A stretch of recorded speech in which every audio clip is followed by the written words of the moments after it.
ஆரம்பத்திலிருந்தே தமிழக முதலமைச்சர் சொல்லி கொண்டிருக்கிறார். தமிழ்நாட்டில் இருமொழி கொள்கை தான். இங்கே இந்தியை திணிக்க நினைக்கிறார்கள். நம்ம இந்தி யாருன்னா படிச்சுட்டு போகிறத நம்ம ஒன்றும் இருக்கல. ஆனால் தமிழ்நாட்டில் இந்தியை திணிக்க வேண்டும்.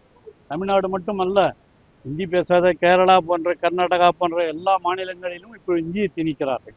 அதுக்கு தான் நான் முதல்ல சொன்ன மாதிரி இந்த வேலை வாய்ப்பு திட்டம் 100 நாள் வேலை திட்டத்தை கூட இப்போ என்ன பண்ணியிருக்கிறாங்க, அதுக்கும் மாநில அரசுகளுக்கு அது பேரில் கொடுத்த பங்கு நிதியை கூட குறைத்து விட்டு வேற கூட என்ன பண்ணுறான், மகாத்மா காந்தி வேலைவாய்ப்பு திட்டம்ன்றதை மாற்றி இன்னைக்கு வேற என்னமோ என்னன்னே எனக்கும் தெரியல, அது வாயில கூட நுழையல, அந்த மாதிரி பேரை வச்சு இன்னைக்கு ஒன்றிய அரசு எப்படியாவது இந்தியை புகுத்தி விட வேண்டும் என்று நினைக்கிறார்.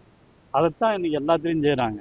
நீங்கள் இந்த மாதிரி யூஜிசி எடுத்துக்கிட்டிங்கன்னா கூட யூனிவர்சிட்டி கிராண்ட்ஸ் கமிஷன் பல்கலைக்கழகங்கள் இருந்தாலும் அவைகளும் மாநில அரசாங்கத்தினுடைய கல்வி ஆலோசனையோடு தான் அவங்க சில திட்டங்களை வகுப்பார்கள்.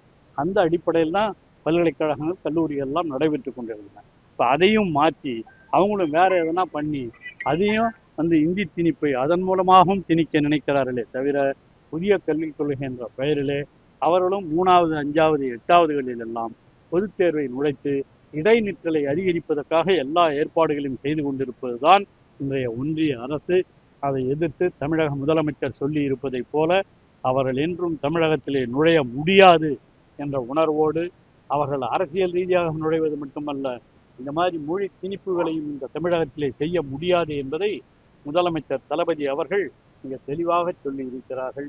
அந்த அடிப்படையில் தான் இன்று இளைஞர்கள் எல்லாம் வழிநடத்தப்படுகிறார்கள்.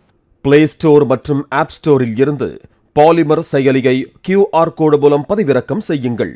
செய்திகளை உடனுக்குடன் பெறுங்கள்.